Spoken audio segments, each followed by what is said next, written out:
पिया मिलन कब होई, अंदेसवा लागी रही।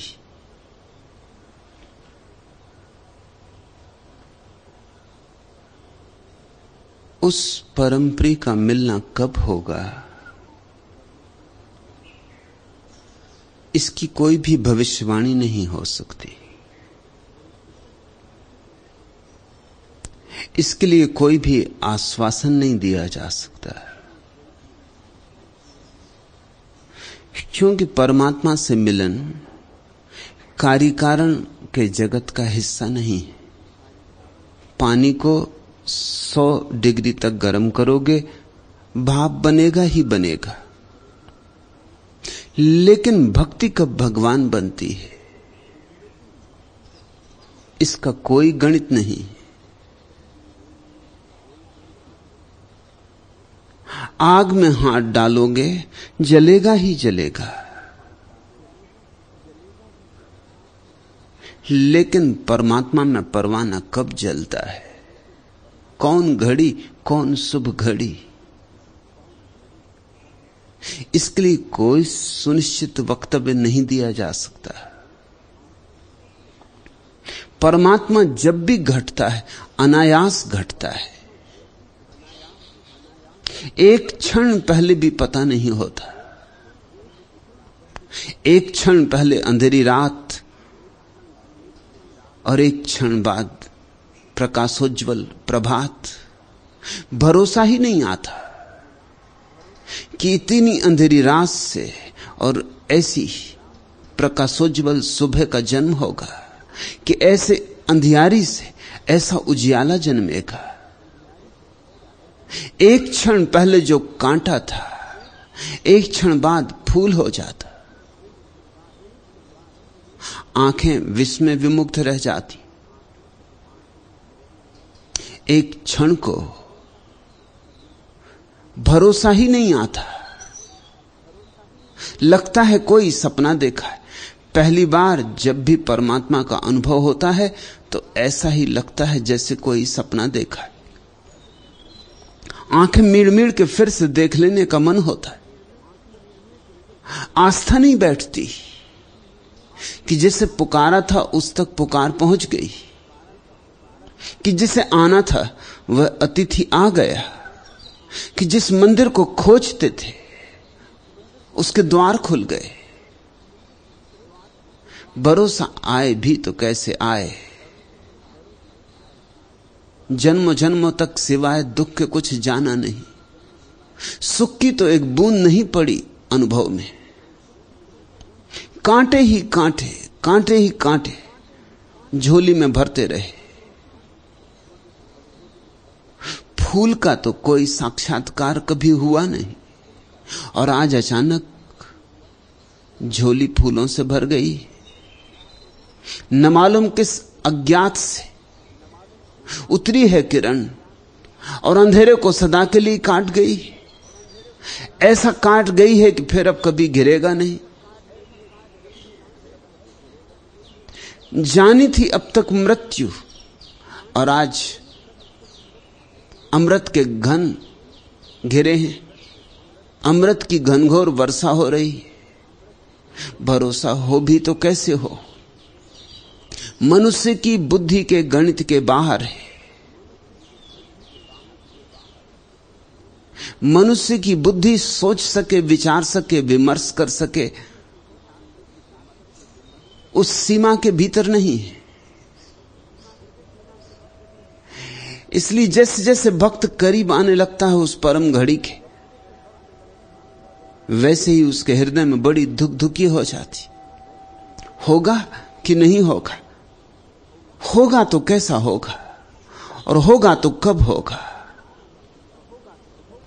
हुआ होगा मीरा को, और हुआ होगा चैतन्य को, और हुआ होगा दुलंदास को। मुझे होगा, मुझ अभागे को होगा, मुझ सब तरह से अपात्र को होगा। अंदेशे घेरते हैं मन को, बड़े भय उठते हैं। जब तक हो ही ना जाए तब तक अंदेशा उठता ही रहता है। अंदेशे का अर्थ संदेह मत समझना, अंदेशे का अर्थ है भय। अंदेशे से ऐसा मत सोच लेना कि परमात्मा पे शक होता है कि है या नहीं। नहीं नहीं, अंदेशे का अर्थ है अपने पे शक होता है कि मेरी पात्रता है या नहीं। अपनी पात्रता पे भरोसा नहीं आता। और इस दुनिया में दो ही तरह के लोग हैं, एक जिन्हें अपनी पात्रता का इतना भरोसा है कि परमात्मा के होने पे भरोसा नहीं आता, और दूसरे जिन्हें परमात्मा के होने का इतना भरोसा है कि अपनी पात्रता पे भरोसा नहीं आता। बस इन्हीं दो कोटियों में संसार विभक्त है। और तुम सोच लेना, अपने पे इतना भरोसा कि परमात्मा पे संदेह करने की तुम जुर्रत जुड़ा लो तो सदा सदा के लिए चूक जाओगे। तुम्हारे जीवन में सुबह कभी होगी ही नहीं। तुम्हारी रात की फिर कोई सुबह नहीं, क्योंकि तुमने रात पे भरोसा कर लिया। जिस पे भरोसा कर लिया वही सुदृढ़ हो जाता है। जिस पे भरोसा कर लिया वही सत्य हो जाता है। जिसमें भरोसा डाल दिया उसमें श्वास डाल दी। अपने पे इतना भरोसा किए हैं लोग, इसलिए नास्तिक है। आस्तिक कौन है? परमात्मा पे इतना भरोसा है कि अपने पे भरोसा नहीं आता कि मैं भी हो सकता हूं, कि मेरे होने में भी कोई अर्थ हो सकता है, कि मेरे जीवन में भी कोई अभिप्राय होगा, कि मेरे कारण भी इस जगत का कोई काम सधता होगा, कि मेरी भी यहां कोई जरूरत है, कि मैं भी आवश्यक हो सकता हूं। और क्या मैं इतना आवश्यक हो सकता हूं कि परमात्मा एक दिन अपनी झलक मुझे दे, उसका दरस परस हो। धन्य भागी है वह जिसे परमात्मा पर इतना भरोसा है कि सिवाय अपनी अपात्रता के उसे और कुछ भी नहीं दिखाई पड़ता। ऐसा ही धन्य भागी उसे पाता है। मगर स्वभावतः भक्त को निरंतर अंदेशा लगा रहता।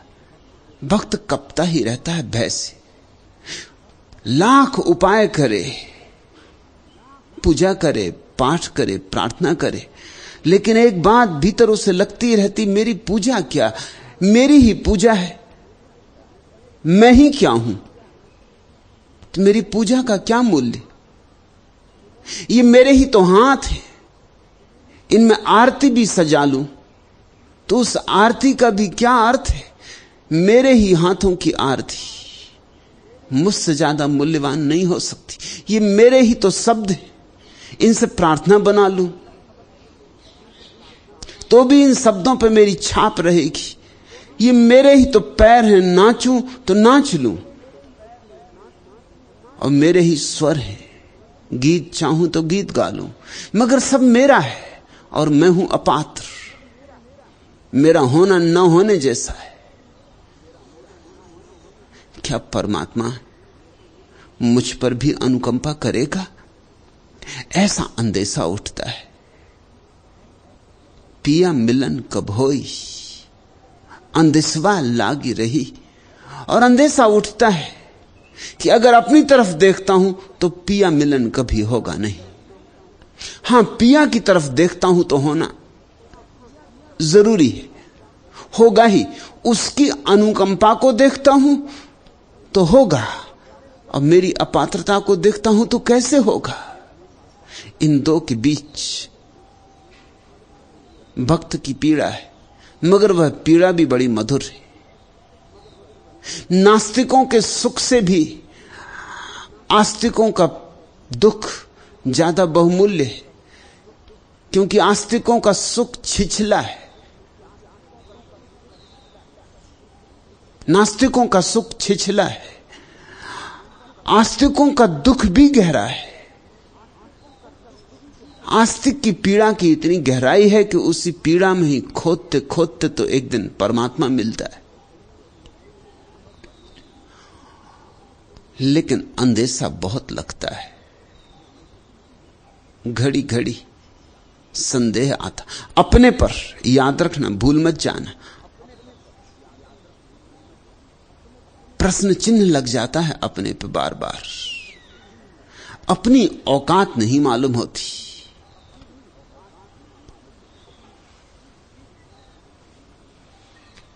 लेकिन जिस दिन घड़ी घटती है उस दिन पता चलता सब अंदेशे व्यर्थ थे। मुझे अपनी औकात ही पता ना थी। मेरी औकात उतनी ही है जितनी उसकी, क्योंकि मैं वही हूं, तत्वमसि। मैं बूंद जैसा लगता था, लेकिन सागर मुझ में समाया था, छिपा था। मैं लगता था देह में आबद्ध, देह से मुक्त था। लगता था सीमा में, असीम ही मेरा आंगन था। बीन भी हूं मैं तुम्हारी, रागनी भी हूं। नींद थी मेरी अचल निस्पंद कणकण में, प्रथम जागृति थी जगत के प्रथम स्पंदन में। प्रलय में मेरा पता पद चिन्ह जीवन में, शाप भी हूं जो बन गया वरदान बंधन में। कूल भी हूं, कूलहीन प्रवाहिनी भी हूं। नैन में जिसके जलद वह त्रिसित चातक हूं, सलभ जिसके प्राण में वह निठुर दीपक हूं। फूल को उर में छिपाए विकल बुलबुल, दूर तुमसे हूं अखंड सुहागनी भी हूं। आग हूं जिससे ढुलकते बिंदु हिमजल के, शून्य हूं जिसको बिछे हैं पावड़े पल के। पुलक हूं वह जो पला है कठिन प्रस्तर में, हूं वही प्रतिबिंब जो आधार के उर में। नील घन भी हूं, सुनहली दामनी भी हूं। नास भी हूं मैं, अनंत विकास का क्रम भी। त्याग का दिन भी, चरम आसक्ति का तम भी। तार भी, आघात भी, झंकार की गति भी। पात्र भी, मधुप भी, मधुर विस्मृत भी। अधर हूं और स्मित की चांदनी भी हूं।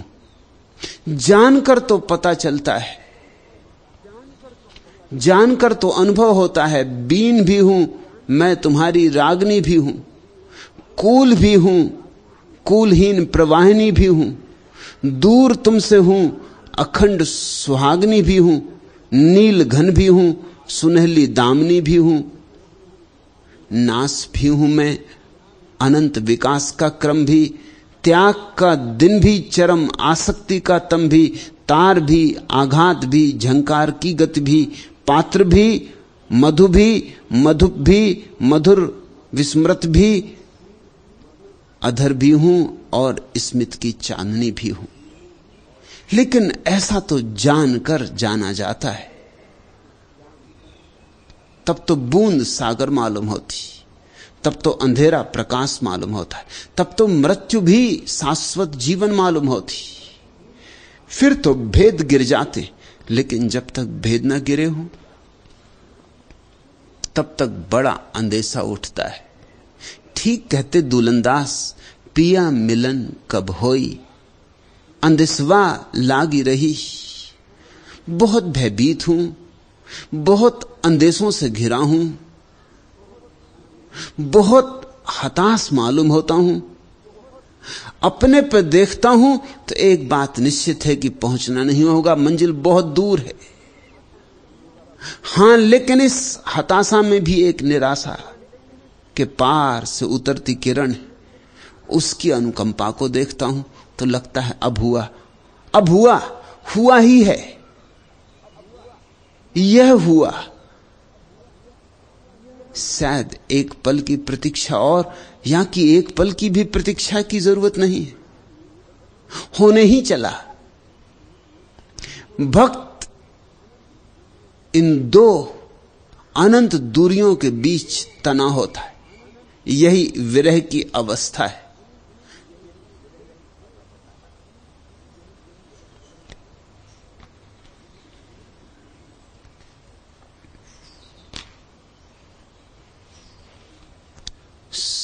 स्पंदन हो यदि तुम जीवन का, मैं हूं जीर्ण शरीर।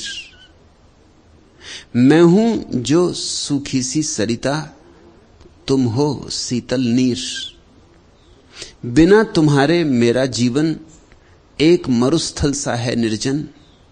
तालहीन हो जैसे नर्तन, मैं हूं बुझते दिल की धड़कन, तुम हो उसकी आस। मेरे उर में बस जाओ तुम, बनकर उर की प्यास। सिर से पैरों तक जादू तुम, मैं मोहित अनजान। तुम हो रूप छली, मैं हूं सखी सरल प्रेम नादान। तुम हो दीपक मैं परवाना, मैं हूं तन्मयता तुम गाना। तुम पागलपन मैं दीवाना, बिना तुम्हारे जीवन नीरस। सुमनहीन मधुमास, मेरे ओर में बस जाओ तुम, बनकर उर की प्यास। निष्ठुर जग है आंख, अश्रु में तुम धरती हो प्राण। ठुकराया मैं एक कौर पर, आ बैठा अनजान। अपना हृदय उदार बिछा लो, अपने में मुझे मिला लो।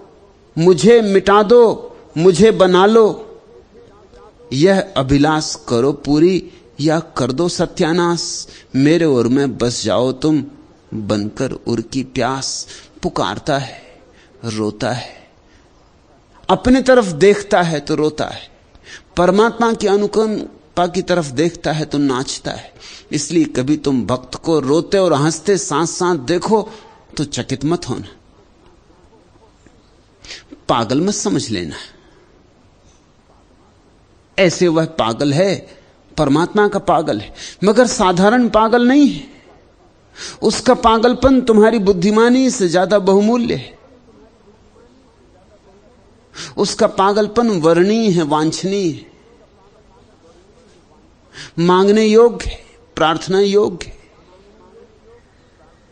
उसका पागलपन यही है कि अपनी तरफ देखता है तो रोता है, उसकी तरफ देखता है तो हंसता है, अपनी तरफ देखता है तो हताश होकर बैठ जाता है, उसकी तरफ देखता है तो फिर उठा लेता अपना एक तारा और फिर नाचने लगता है। एक घड़ी रोना, एक घड़ी हंसना, यह भक्त की विरह की अवस्था है। स्पंदन हो यदि तुम जीवन का, मैं हूं जीर्ण शरीर। मैं हूं जो सूखी सी सरिता, तुम हो शीतल नीर। बिना तुम्हारे मेरा जीवन एक मरुस्थल सा है निर्जन। तालहीन हो जैसे नर्तन, मैं हूं बुझते दिल की धड़कन, तुम हो उसकी आस। मेरे उर में बस जाओ तुम, बनकर उर की प्यास। पुकारता है आओ, पुकारता है आओ, दिन रात पुकारता है कि आओ। बोले या न बोले, कहे या न कहे, भीतर अहिर्निश पुकार उठती रहती है। सिर से पैरों तक जादू तुम, मैं मोहित अनजान। तुम हो रूप छली, मैं हूं सखी सरल प्रेम नादान। तुम हो दीपक मैं परवाना, मैं हूं तन्मयता तुम गाना। तुम पागलपन मैं दीवाना, बिना तुम्हारे जीवन नीरस। सुमनहीन मधुमास, मेरे ओर में बस जाओ तुम, बनकर उर की प्यास। भक्त की और भावना क्या है कि परमात्मा उसके हृदय में अतिथि बने, कि भक्त को आतिथेय होने का मौका मिले, मेहमान बने प्रभु, कि भक्त मेजबान बने। निष्ठुर जग है आंख, अश्रु में तुम धरती हो प्राण। ठुकराया मैं एक कौर पर, आ बैठा अनजान। अपना हृदय उदार बिछा लो, अपने में अब मुझे मिला लो। मुझे मिटा दो, मुझे बना लो, यह अभिलाष करो पूरी, या कर दो सत्यानाश। मेरे उर में बस जाओ तुम, बनकर उर की प्यास।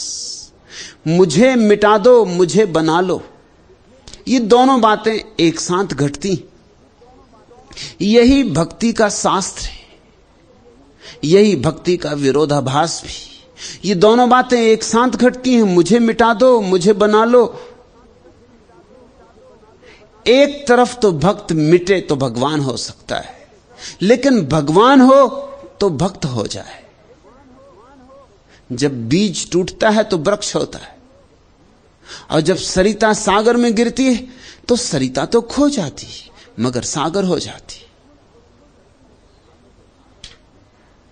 भक्ति के लिए साहस चाहिए मिटने का।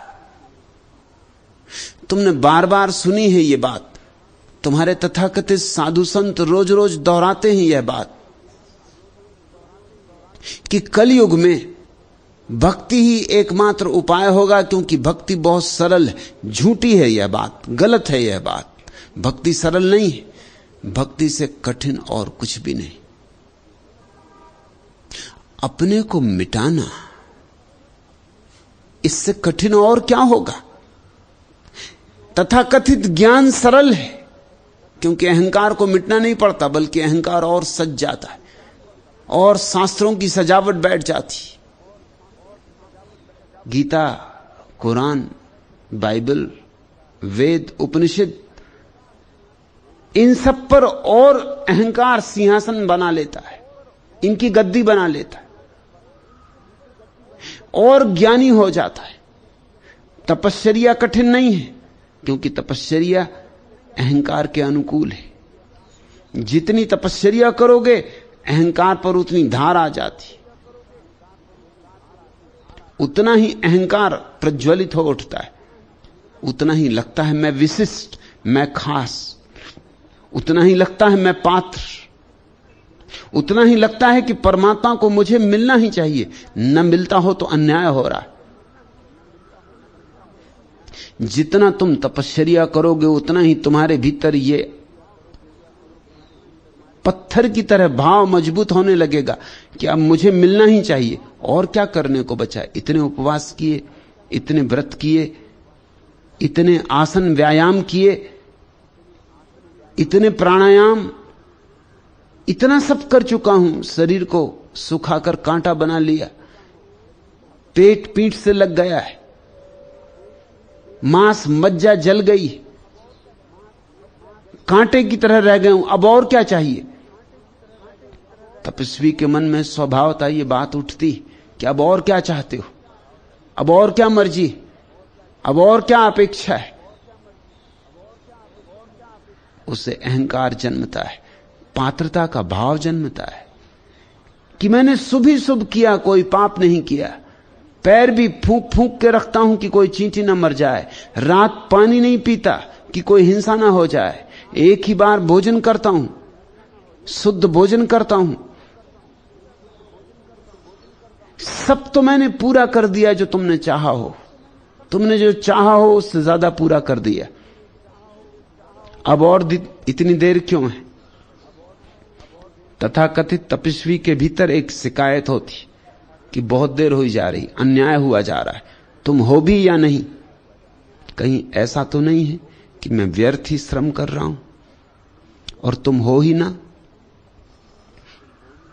मैं तुमसे कहता हूं तपश्चर्या सरल है, हमेशा सरल है, और तथाकथित ज्ञान भी सरल है, और तुम्हारा तथाकथित कर्म योग भी सरल है।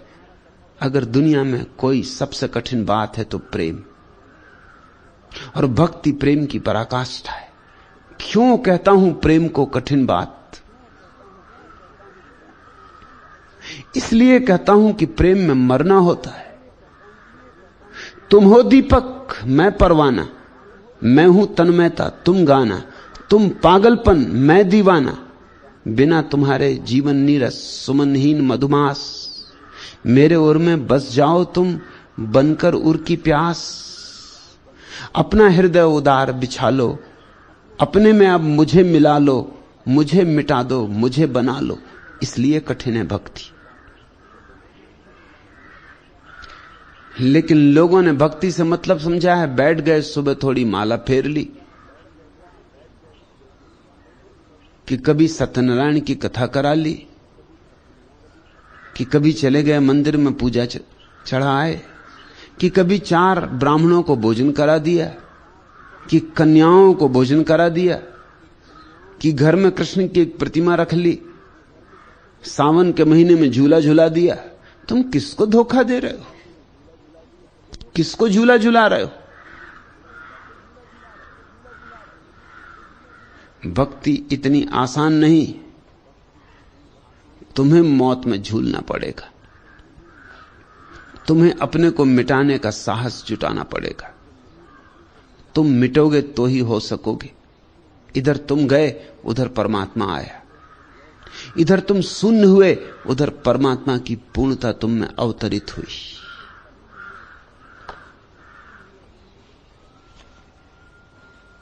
पिया मिलन कब होई, अंदेसवा लागी रही। डरता हूं, कपता हूं, कहते दुलंदास, भयभीत होता हूं। हजार हजार अंदेसे उठ रहे हैं, कब होगा पिया का मिलन। मेरी पात्रता तो नहीं है, फिर भी आशा कर रहा हूं। त्यागी दावा करता है, भक्त आशा करता है। त्यागी सौदा करता है, भक्त अर्पण करता है। त्यागी कहता है कि तुम्हारी शर्तें पूरी कर दी, अब अगर न मिलो तो अन्याय है। भक्त कहता है तुम्हारी शर्तें मैं कभी पूरी कर ही नहीं पाऊंगा, तुम्हारी शर्तें मुझसे पूरी होने वाली ही नहीं, ये मेरी पात्रता ही नहीं। तुम मिलो तो करुणा से मिलो, तुम मिलो तुम्हारी अनुकंपा से मिलो। तुम रहीम हो, रहमान हो, तुम मिलो करुणा से, तो ही मिलना हो सकता है। मुझ पर मुझे भरोसा नहीं, मेरे किए कुछ भी ना होगा। मेरे किए ही तो सब अनकिया हो गया है।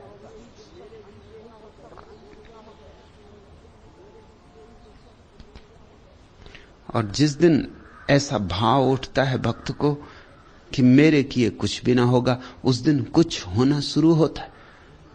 उस दिन पहला फूल खिलता है वसंत का, उस दिन पहली हवा का झोंका आता है अनंत से, उस दिन मलय बयार बहती, उस दिन पहली बार भक्त को अनुभव लगता है अंगीकृत हुआ। क्योंकि उसके द्वारा अंगीकृत होने की एक ही शर्त है कि तुम्हारे भीतर कोई अस्मिता ना हो।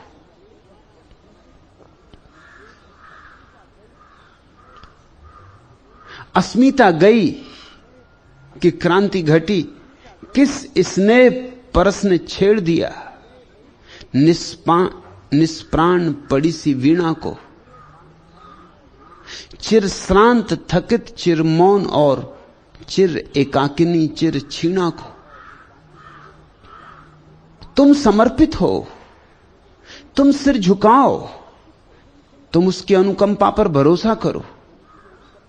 जिसने जीवन दिया है वही परम जीवन भी देगा।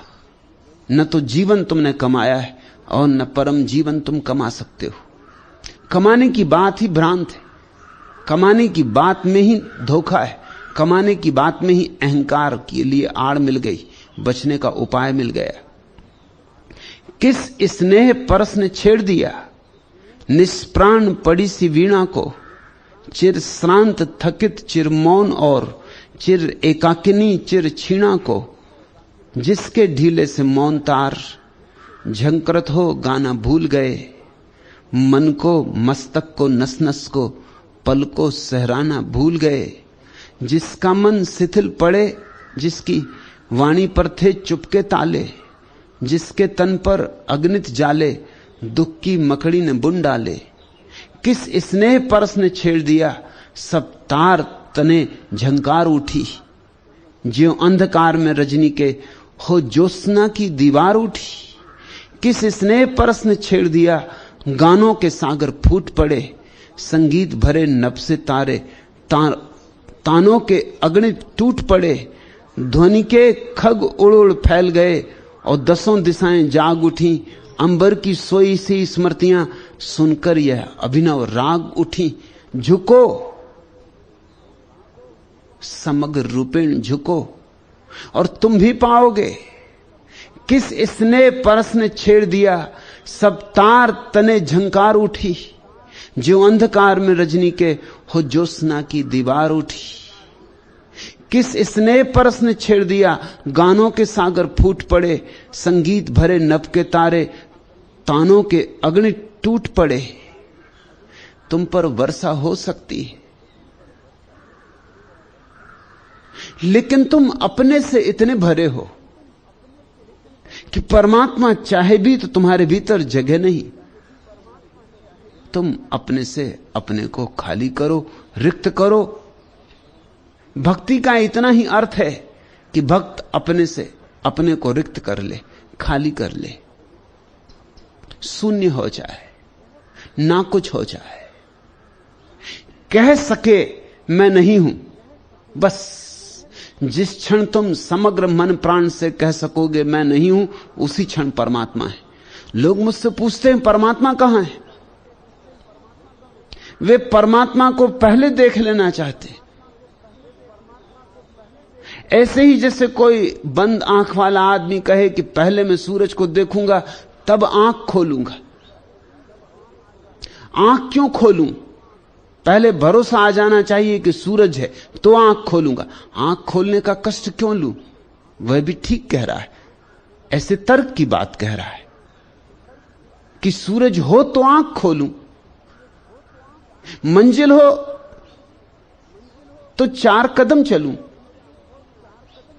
लेकिन सूरज पहले मेरे अनुभव में आ जाए तो आंख खोलूंगा। तब तो बड़ी कठिनाई हो गई।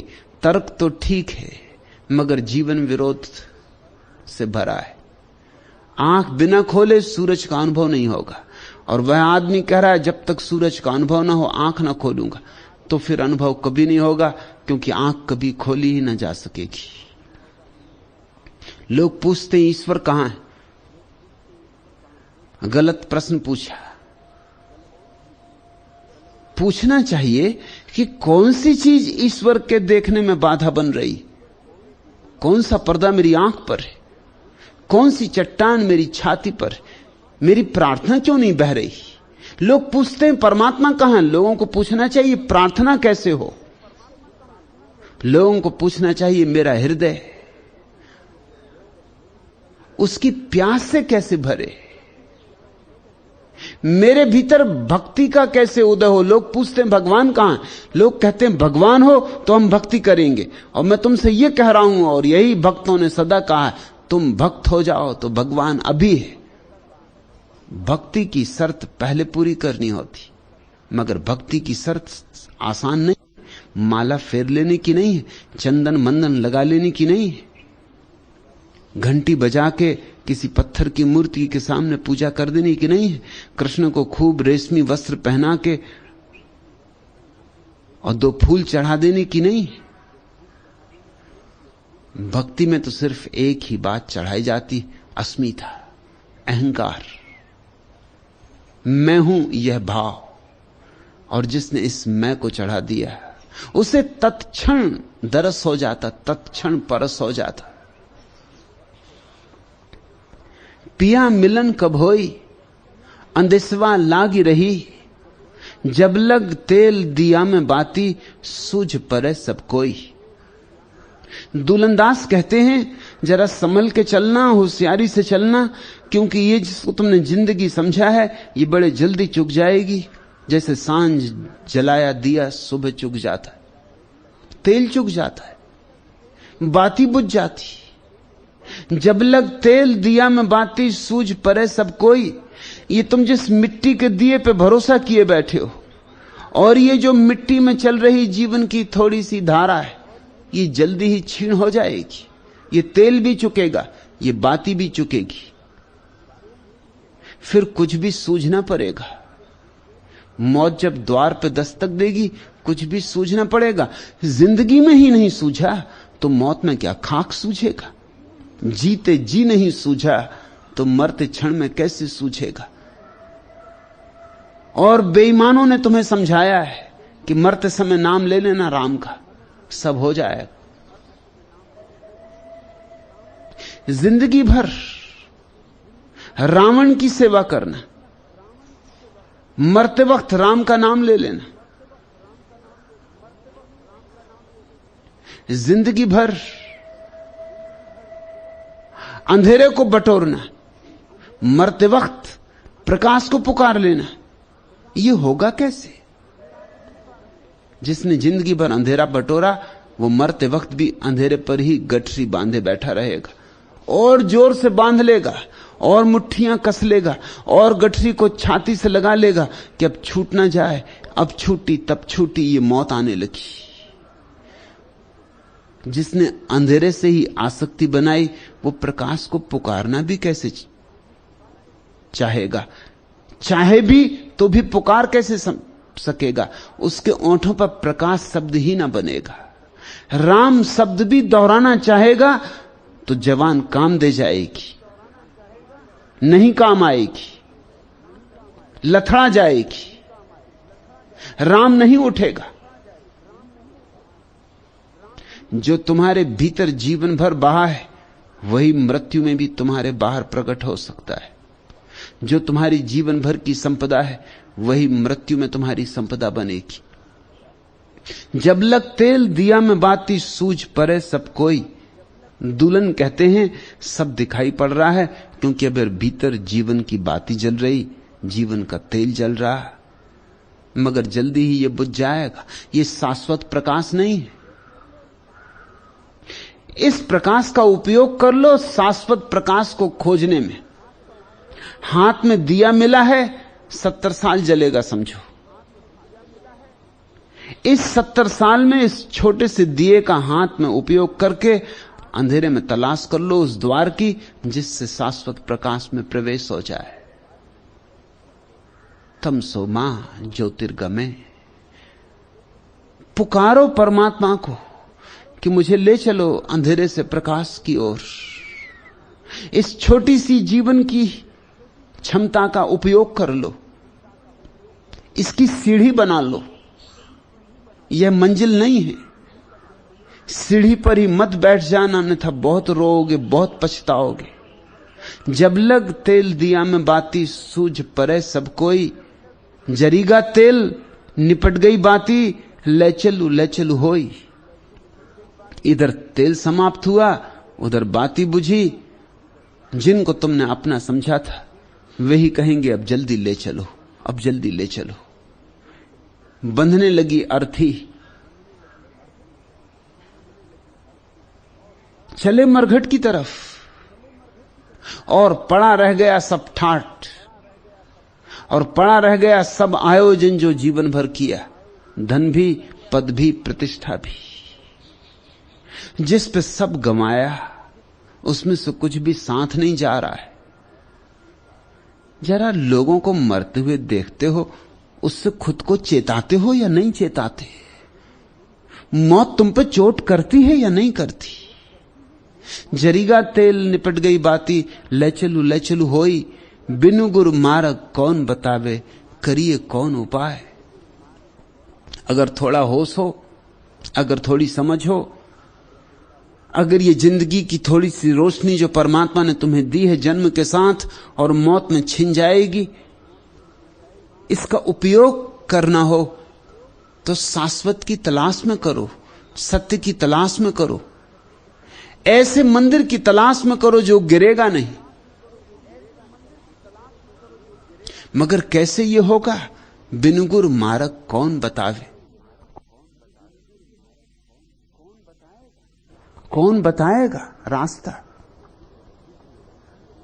जिसने रास्ता देखा हो वही बताएगा, जो चला हो वही बताएगा, जो पहुंचा हो वही बताएगा। लेकिन तुम पंडितों से पूछते हो, सद्गुरुओं से नहीं। पंडित तो वही हैं जहां तुम हो। पंडित में और तुम में जरा भी भेद नहीं। पंडित की और तुम्हारी दृष्टि में क्या अंतर है? हां, सूचनाओं में भेद है। तुम थोड़ा कम जानते हो, वो थोड़ा ज्यादा जानता है। लेकिन ये भेद तो परिमाण का है, मात्रा का है, गुण का नहीं। ये भी हो सकता है कि तुम बुद्ध से ज्यादा जानते हो, तो भी तुम बुद्ध से ज्यादा नहीं हो जाओगे। बुद्ध के समय में भी बड़े बड़े पंडित थे जो बुद्ध से बहुत ज्यादा जानते थे। लेकिन बहुत ज्यादा जानना एक बात है और जानना बिल्कुल दूसरी बात है। बुद्ध का साक्षात्कार हो गया है प्रकाश से, शाश्वत प्रकाश से। और उन पंडितों ने अभी शाश्वत प्रकाश के संबंध में जो बातें कही गई हैं, लिखी गई हैं, उन्हीं को संग्रहित किया है। सारीपुत्र आया बुद्ध के दर्शन को। सारीपुत्र बड़ा पंडित था। बहुत संभावना है कि बुद्ध से ज्यादा सूचनाओं का ढेर था उसके पास। बुद्ध एक तो छत्री थे, तो शास्त्र पढ़ने में कोई समय ज्यादा गंवाया भी नहीं था। बचपन तो युद्ध की कला सीखने में बीता। धनुर्विद्या को जानते थे।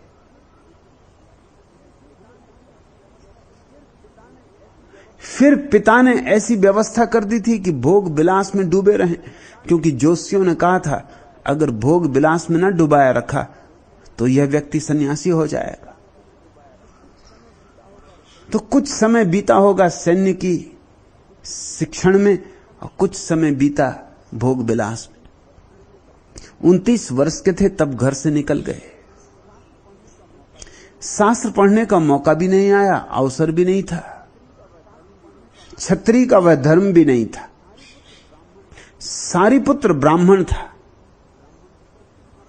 ब्राह्मण पुत्र था, एक महापंडित का बेटा था, बड़ा प्रतिभाशाली था।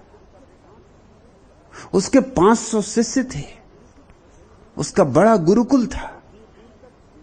वह दूर दूर तक विवाद करने और शास्त्रार्थ करने जाता था। उसने न मालूम कितने पंडितों को हराया था। फिर यह होना ही था कि खबरें आने लगी कि जब तक बुद्ध को ना हराओगे इन जीतों में कुछ सार नहीं। हराना हो तो बुद्ध को हराओ। तो बुद्ध को हराने आया था। अपने 500 शिष्यों को लेकर बड़ी अकड़ से आके खड़ा हो गया था, लेकिन बुद्ध को देखा और ऐसे पिघल गया जैसे सुबह की रोशनी में ओस की बूंद उड़ जाए, कि तेज धूप में मोम पिघल जाए। बुद्ध को देखता ही रहा खड़ा थोड़ी देर। उसके शिष्य तो थोड़े विचलित भी हुए। ऐसी दशा कभी नहीं देखी थी अपने गुरु की। जहां भी गया था आकड़ से गया था, दुदुम भी बजाता गया था। जहां भी गया था जीत के लौटा था, विजय की पताकाएं फहराता लौटा था। ये बुद्ध के सामने कैसा खड़ा रह गया, किम कर्तव्य विमूढ़। और फिर जब शिष्यों ने देखा कि सारीपुत्र झुक गया बुद्ध के चरणों पर और आंसुओं की झरी लगी है, तो उनको भरोसा ही नहीं आया। उन्होंने पूछा सारीपुत्र को, आपको क्या हो गया? सारीपुत्र ने कहा, मैं सिर्फ सूचनाएं जानता हूं, सत्य का मुझे कोई अनुभव नहीं। सूचनाएं शायद इस व्यक्ति से मेरे पास ज्यादा हैं।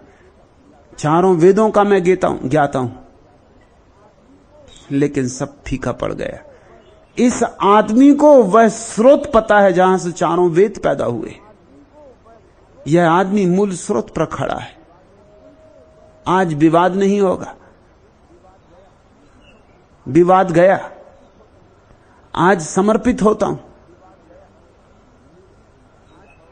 निरअहंकारी रहा होगा सारीपुत्र। पंडित और निरअहंकारी बड़े मुश्किल से होता है,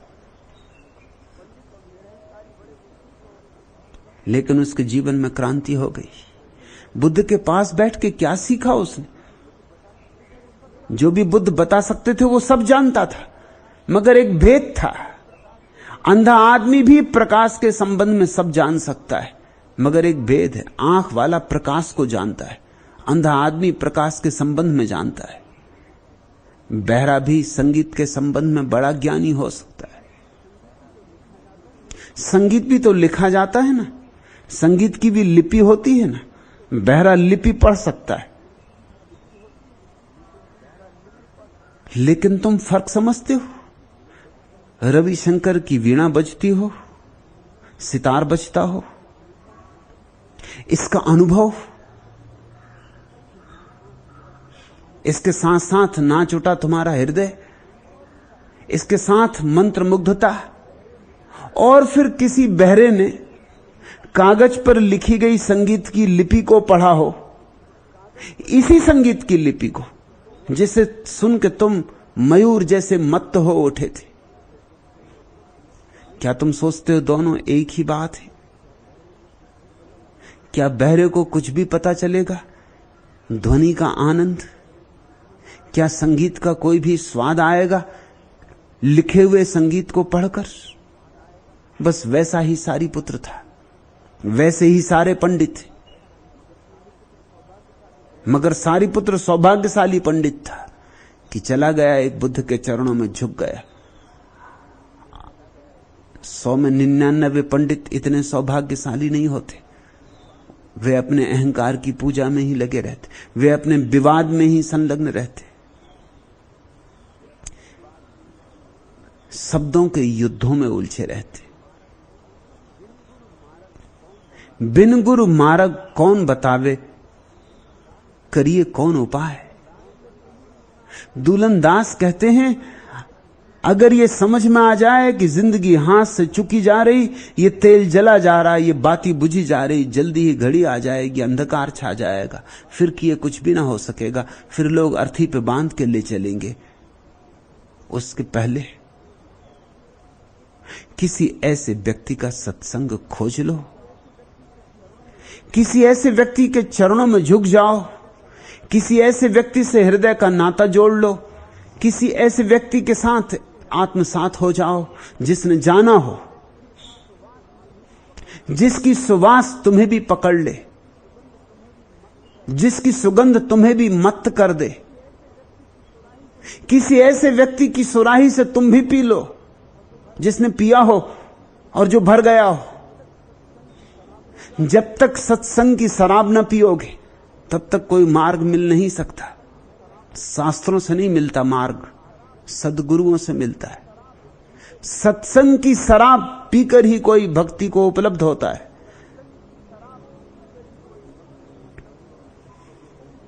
वही तुम सीखोगे मंदिर का दीप कैसे बनना। मंदिर में दिए तो तुमने जलाए, उससे कुछ भी ना होगा। मंदिर के दिए कैसे बनोगे? यह मंदिर का दीप, इसे नीरव जलने दो। रजत शंख घड़ियाल स्वर्ण वंशी वीणा स्वर, गए आरती वेला को सत सत लय से भर। जब था कल कंठों का मेला, वैसे उपुल तिमिर था खेला। अब मंदिर में इष्ट अकेला, इसे अजिर का शून्य गलाने को गलने दो। यह मंदिर का दीप, इसे नीरव जलने दो। चरणों से चिन्हित आनंद की, चरणों से चिन्हित अलिंद की भूमि सुनहली। प्रणत सिरों के अंक लिए चंदन की दहली। झरे सुमन बिखरे अक्षत सित, धूप अर्घ नैवेद्य अपरमित। तब में होंगे सब अंतरहित, सबकी अर्चित कथा इसी लौ में पलने दो। यह मंदिर का दीप, इसे नीरव जलने दो। पलके मन के फेर पुजारी विश्व सो गया। प्रतिध्वनि का इतिहास प्रस्तरों बीच खो गया। सांसों की समाधि सा जीवन, मणि सागर सा पंथ गया बन। रुका मुखर कण कण कर स्पंदन, इस ज्वाला में प्राण रूप फिर से ढलने दो। यह मंदिर का दीप, इसे नीरव जलने दो। झंझा है दिग्भ्रांत रात की मूर्छा गहरी, आज पुजारी बने ज्योति का यह लघु प्रहरी। जब तक लौटे दिन की हलचल, तब तक यह जागेगा प्रतिपल।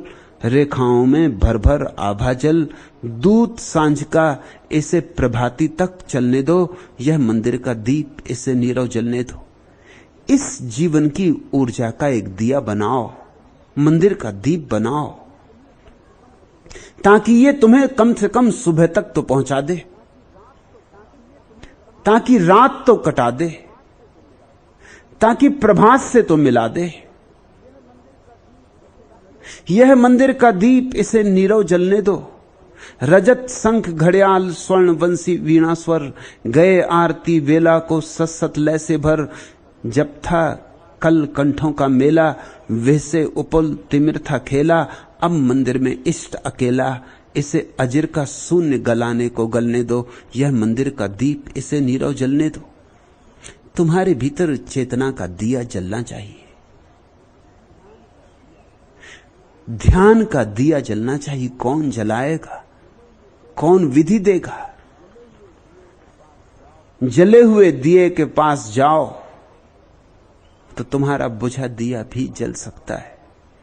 बस पास जाते जाते जाते एक ऐसी घड़ी आ जाती, एक ऐसी नैकट की घड़ी, सामीप्य की घड़ी, जब जलते दिए से बुझे दिए में छलांग लग जाती है ज्योति की।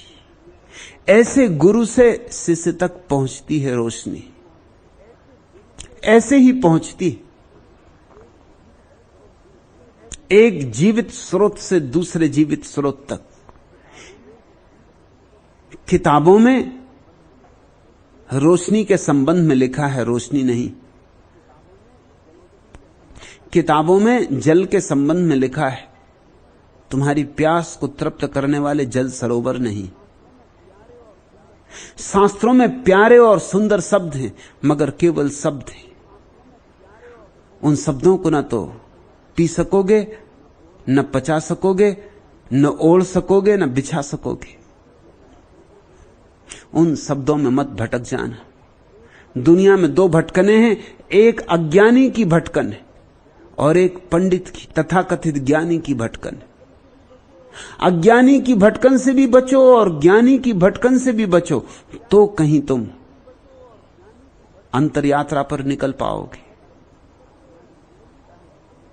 अज्ञानी सोचता है चूंकि मैं शास्त्र को नहीं जानता इसलिए अज्ञानी हूं, और ज्ञानी सोचता है चूंकि मैं शास्त्र को जानता हूं इसलिए ज्ञानी हूं। दोनों शास्त्र में अटके, उनमें भेद कम ज्यादा का है, मात्रा का है, गुण का नहीं।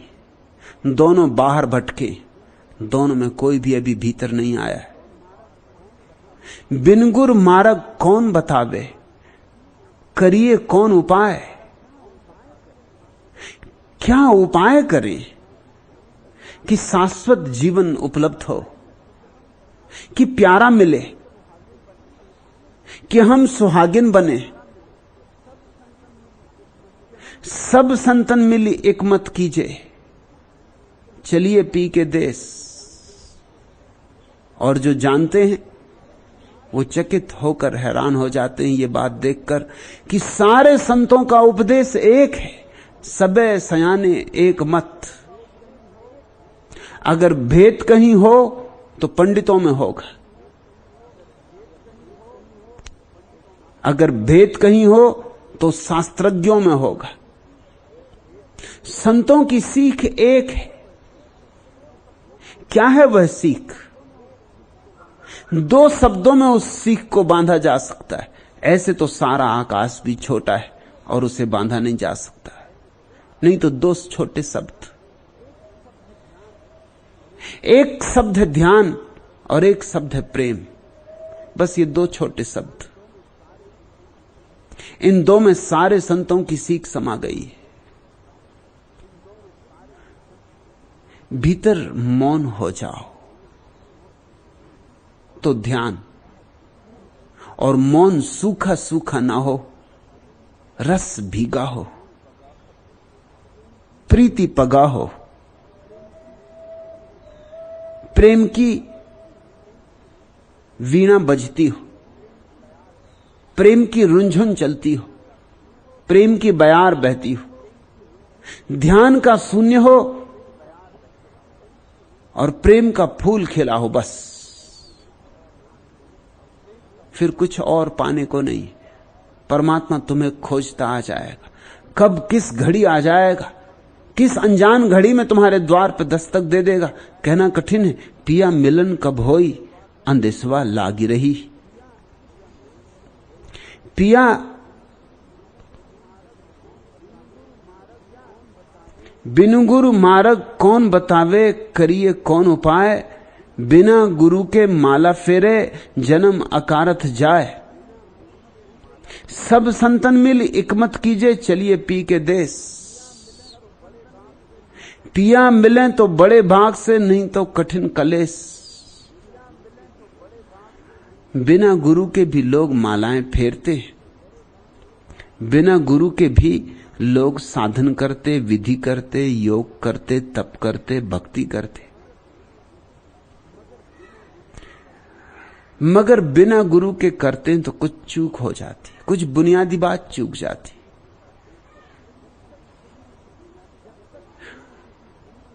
जब तक तुमने किसी जीवंत गुरु को ध्यानस्थ न देखा हो, प्रेम में डुबकी लगाते ना देखा हो, तब तक तुम जो भी करोगे उथला उथला होगा, थोथा थोथा होगा।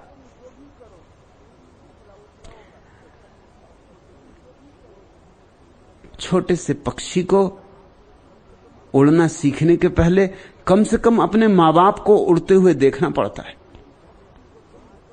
अगर किसी पक्षी को तुम अंडे से निकलने के बाद संभाल के रख लो और उसे कभी देखने को न मिले कोई और पक्षी पंख फैलाकर आकाश में उड़ता हुआ, तो वह पक्षी कभी अपने पंख ना फड़फड़ाएगा और कभी आकाश में ना उड़ेगा।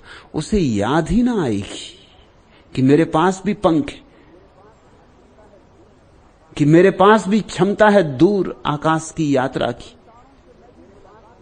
कि चांद तारों से मैं भी मुलाकात करूं, ये मेरा भी अधिकार है। ऐसी उसे याद ही ना आएगी।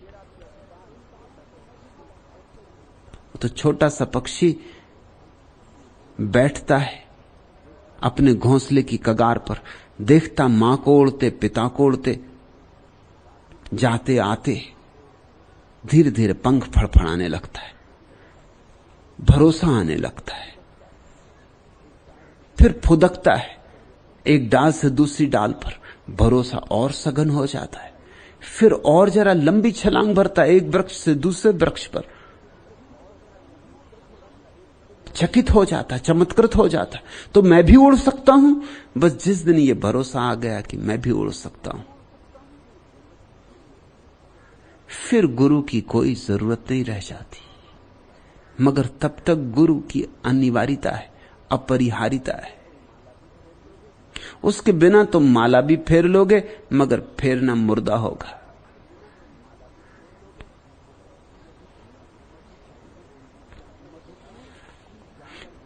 मधुपने की जाकर गुंजार, अरी सुन रही कलिका सुकुमार। खोल दे अंध गंध के द्वार, देख रही आया है मधुमास। लिए नववर्ष नया उल्लास, सुरभि के कोस खोल रही खोल। नयन के मोती जीवल रोल, बिछा दे चरणों में सत्कार। मधुपने की जाकर गुंजार, अरी सुन रही कलिका सुकुमार। उठारे कवि भावों की बीन, ढाल स्वर आतुर मधुर नवीन। ढाल स्वर आतुर मदिर नवीन, और फिर होकर उसमें लीन। छेड़ दे एक नई झंकार, शिथिलता छोड़ छेड़ दे तार। स्वरों में हृदय, हृदय में प्यार। प्यार में भर संचित उद्गार, और उद्गारों में भर साध। और फिर उनमें आस अगाध, डाल दे प्रिय चरणों पर दीन। उठारे कवि भावों की वीन, ढाल स्वर आतुर मधुर नवीन। कोई कहे, कोई पुकारे, कोई झकझोरे, मधुपने की जाकर गुंजार। कोई भौरा आए और कली से कहे खुल। कली को पता भी कैसे हो, कभी खुली हो तो पता हो, पहले कभी खुली तो नहीं। कभी उसने अपनी पखुरियां खोली तो नहीं, कभी हवाओं के साथ खेली तो नहीं, राग रंग नहीं किया, कभी सूरज को देखा तो नहीं, कभी चांद तारों से मुलाकात भी तो नहीं की। उसे पता भी क्या, अज्ञात में कदम कैसे रखे।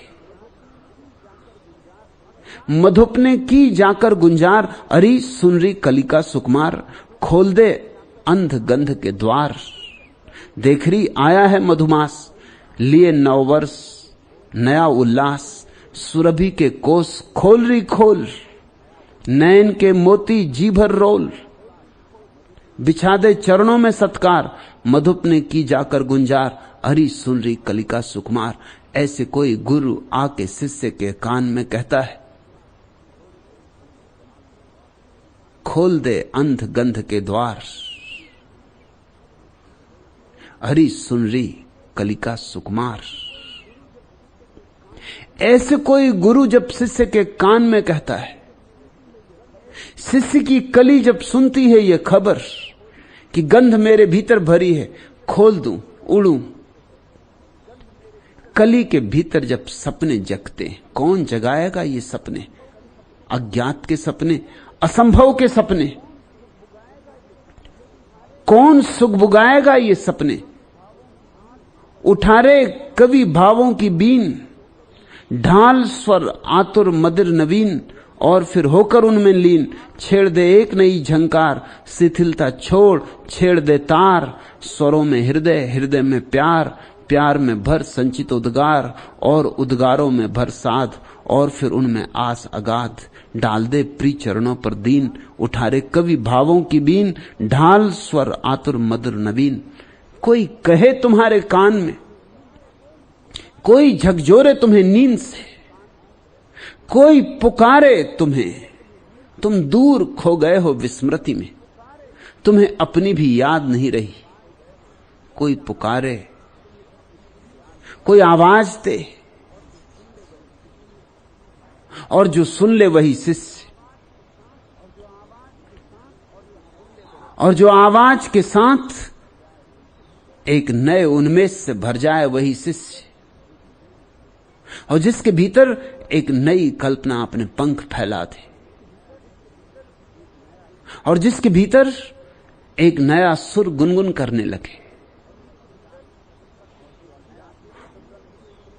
और जो अज्ञात में कदम रखे और कभी छेड़ी नहीं गई जो वीणा उसके तार छेड़ दे, और कभी खोले नहीं गए गंध के जो द्वार वो द्वार खोल दे। नहीं, सदगुरु के बिना यह नहीं हो सकेगा। दुलंदास ठीक कहते, बिन गुरु मार्ग कौन बतावे, करिए कौन उपाय, बिन गुरु के माला फेरे जन्म अकारथ जाए। माला फेरते रहो बिना गुरु के, राम राम जपते रहो बिना गुरु के, सब अकारथ चला जाएगा।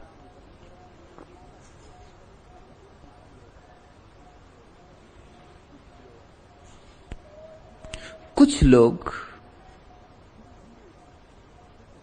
सीखने से डरते, कुछ लोग सीखने में झुकना पड़ता उससे डरते। सीखने में किसी के सामने झोली फैलानी पड़ती, उससे उन्हें दीनता मालूम होती।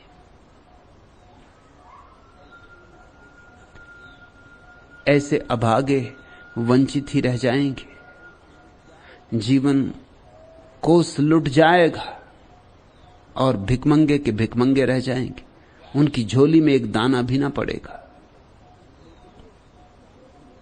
सीखने के लिए झुकने की सामर्थ्य चाहिए, और ध्यान रखना सिर्फ शक्तिशाली लोग ही झुक सकते हैं, कमजोर नहीं। कमजोर तो झुकने में बहुत डरता है, क्योंकि उसे पता है मैं कमजोर हूं। झुका तो सारी दुनिया को मेरी कमजोरी पता चल जाएगी, वो अपनी कमजोरी को छिपाता है। इस मनोवैज्ञानिक तथ्य को खूब समझ लो। अक्सर लोग समझते हैं कि जो झुकता है वो कमजोर है, जो समर्पित होता है वो कमजोर है, जो श्रद्धा करता है वह बुद्धिमान नहीं। हालात ठीक उल्टे, असलियत ठीक उल्टी। मनोविज्ञान से पूछो, धर्म ने तो सदा यही कहा है, लेकिन अब मनोविज्ञान भी इसके समर्थन में। मनोवैज्ञानिक कहते हैं कि जो व्यक्ति झुकता है वह संकल्पवान होता है, तभी झुकता है। झुकने के लिए बड़ा संकल्प चाहिए, बड़ा विरोधाभास। समर्पण के लिए बड़ा संकल्प चाहिए। वही झुक सकता है जिसको ये पक्का भरोसा है कि मैं झुकूं तो भी मेरी दीनता प्रकट नहीं होती, झुक के भी मैं दीन नहीं हो जाऊंगा। झुकने से मेरा आत्मगौरव नष्ट नहीं होता। जिससे अपने आत्मगौरव पर इतनी श्रद्धा है वही किसी के चरणों में सिर रख पाता है। जो कमजोर है, जिनके भीतर हीनता की ग्रंथि है, जो सदा डरे हुए कि कहीं कोई झुका ना दे, कि कहीं किसी के सामने झुकना ना पड़े, जो सदा अकड़े खड़े, जो सदा अपनी सुरक्षा किए हुए, ऐसे व्यक्ति कमजोर है, वस्तुतः समृद्ध नहीं है। वस्तुतः उनके भीतर आत्मगौरव नहीं है, आत्मभाव नहीं है। वही झुक सकता है जो जानता है कि झुक के भी मैं मिटूंगा नहीं। वही झुक सकता है जो जानता है कि झुककर भी मैं रहूंगा। मेरा होना इतना है, इतना सघन है कि झुकने से मिटने वाला नहीं। इसलिए दुनिया में एक चमत्कार देखा जाता है। इस दुनिया में सबसे ज्यादा आत्मगौरववान व्यक्ति सबसे कम अहंकारपूर्ण होता है। इस दुनिया में सबसे ज्यादा आत्मगौरवहीन व्यक्ति सर्वाधिक अहंकारी होता है। इसलिए जिनको हमने संत कहा है वे तो निरअहंकारी थे। महावीर की, बुद्ध की, कबीर की, नानक की, मोहम्मद की, जलालुद्दीन, ये सारे लोग निरअहंकारी थे। मगर ये मत समझना कि इनमें आत्मगौरव नहीं था, इनमें ही आत्मगौरव था। इन्होंने ही निरअहंकार भाव से अपनी फूल खोल दिया, अपनी पखड़ियां खोल दी। इनके भीतर से ही आत्मगौरव की गंध उठी। ये बड़े बलशाली लोग थे। कमजोर तो झुकते ही नहीं। कमजोर तो धर्म के रास्ते पर ही नहीं चलते। कमजोर तो राजनीति के रास्ते पर चलते हैं। जिनके भीतर जितनी हीनता की ग्रंथि है वे उतने ही राजनीति के रास्ते पर चलते हैं, क्योंकि राजनीति में झुकाना है, झुकना नहीं। दूसरों पर कब्जा करना है, दूसरों के सिर पर चढ़ना है। ये कमजोरों के, रुग्ण चित्त लोगों के लक्षण है। राजनीति में स्वस्थ आदमी उत्सुक होता ही नहीं, हो ही नहीं सकता। जातू अपनी राह बटोही, गाता क्या जीवन के गाने, जीवन को तू क्या पहचाने। जातू अपनी राह बटोही, भौरों सा रस लेता रहता, गाता फिरता तू राहों में, रूप और रसराग भरीस जीवन की जलवागाहों में। जहां गिरे पत्ते सड़ते हैं उन सायों को तू क्या जाने, तू क्या जीवन को पहचाने। जा तू अपनी राह बटोही, ऊपर ऊपर का दर्शन कर, जीवन युक्ति सिखाएगा क्या। डूबा नहीं अतल तल में जो, रत्न भला वह लाएगा क्या। झूठे रत्नों से भर झोली, समझ इन्हें मत सच्चे दाने, जीवन को तू क्या पहचाने। जा तू अपनी राह बटोही। जीवन में सिर्फ रास्ते के किनारे खड़े होकर तमाशा देखने वाले मत रह जाना, तमाशबीन मत रह जाना, नहीं तुम्हारे हाथ कूड़ा करकट लगेगा, हीरे नहीं लगेंगे। झाग लगेगी लहरों की, हीरे नहीं लगेंगे। और दुनिया में अधिक लोग बस राहगीर हैं, तमाशबीन हैं, कोई भी मूल्य चुकाना नहीं चाहता, कोई भी गहरे नहीं जाना चाहता। किनारे पे बैठे बैठे झाग समेटते। हां, झाग कभी कभी सुबह सूरज की किरणों में चमकती है और ऐसा लगती है जैसे इंद्रधनुष छाए हो, और झाग कभी कभी रात चांद की चांदनी में ऐसी लगती जैसे चांदी के ढेर लगे हो। मगर दूर से ही जब मुट्ठी में झाग को लोगे तो सिवाय समुद्र के खारे जल के हाथ में कुछ भी न छूट जाएगा। हीरे के लिए गोताखोरी करनी होती, डुबकी मारनी होती। बटोहियों के हाथ कुछ भी नहीं लगता। तमाशबीन न रहो, दर्शक न रहो। यहां भी लोग आते मुझसे कहते हैं कि ध्यान पहले हम देखेंगे, दूसरों को करते देखेंगे, जब हमें जचेगा तो हम करेंगे। दूसरों को करते ध्यान कैसे देखोगे? ध्यान अंतर्भाव है।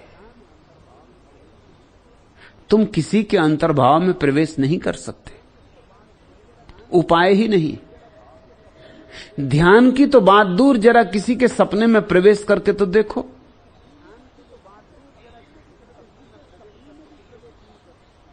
किसी के सपने में भी प्रवेश नहीं कर सकते, जो कि झूठा है, तो ध्यान तो सत्य है, उसमें तो कैसे प्रवेश करोगे? मुल्ला नसरुद्दीन अपने एक मित्र के साथ बात कर रहा था। मुल्ला ने मित्र से कहा कि रात बड़ा मजा आया, मैं कुंभ के मेला गया था।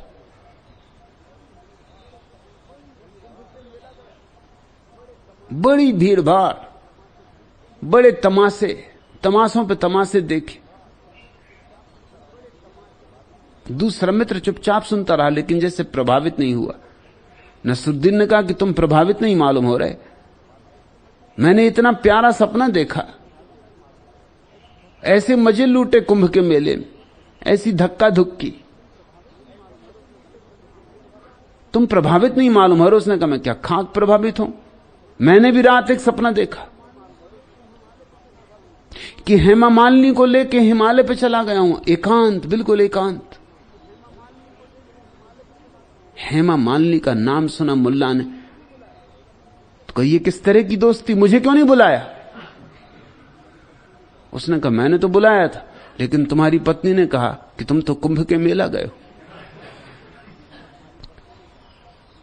किसी के सपनों में तुम जा सकते हो?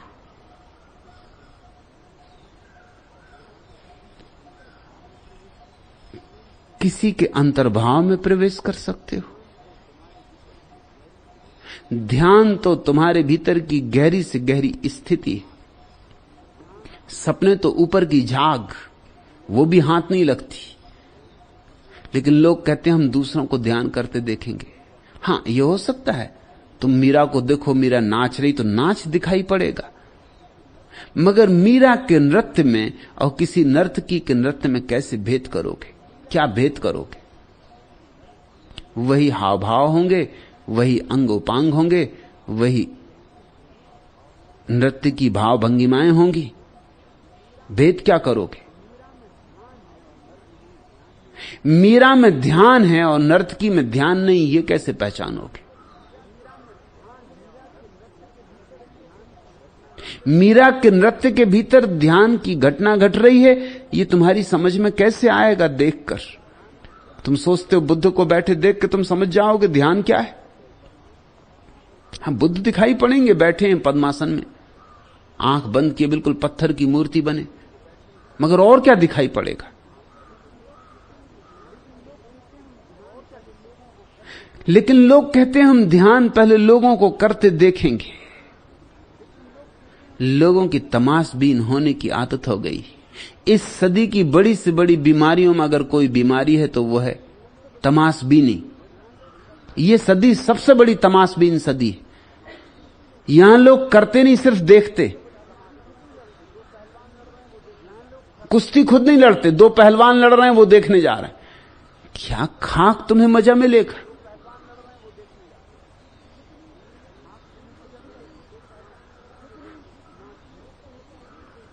खुद नहीं नाचते, नृत्य होता उसे देखते। खुद वीणा पर तार नहीं छेड़ते, कोई वीणा बजाता है, कोई पेशेवर, उसको सुनाते। अब तो वहां तक जाने की जरूरत नहीं, घर में ही रिकॉर्ड बजा लिए और बड़े कलापारखी हो गए। फिल्म देखाते, और देखते हो तुम फिल्म में भी लोग कैसे देखते, जानते हैं कि पर्दे पे कुछ भी नहीं है, मगर तमाशबीनी ऐसी गहरी घुस गई है कि भूल जाते।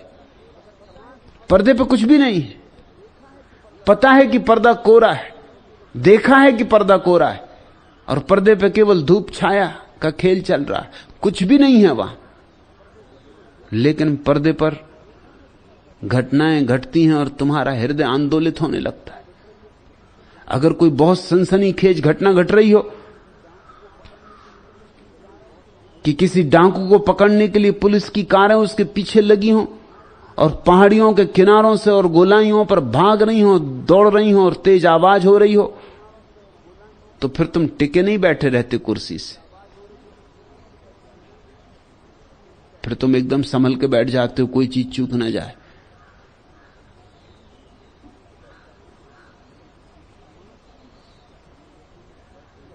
तमाशबीनी बढ़ती जाती। और जिन देशों में टेलीविजन फैल गया है वहां तो और ही हालत बिगड़ गई। अमेरिका में प्रत्येक व्यक्ति 5 घंटे औसत दिन में टेलीविजन देख रहा है। 24 घंटे में 8 घंटे सोने में चले गए, 8 घंटे दफ्तर जाना, दफ्तर से आना, दफ्तर में काम करने में चले गए, कुछ थोड़ा बहुत खाने पीने में, सिगरेट पीना, दाढ़ी बनाना, इस सब में चला गया। जो बाकी समय बच जाता है 5 घंटे का, लोग बैठे, लोग ऐसे बैठते हैं जैसे गोंद से चिपका दिए गए हो, कुर्सियों से उठते ही नहीं।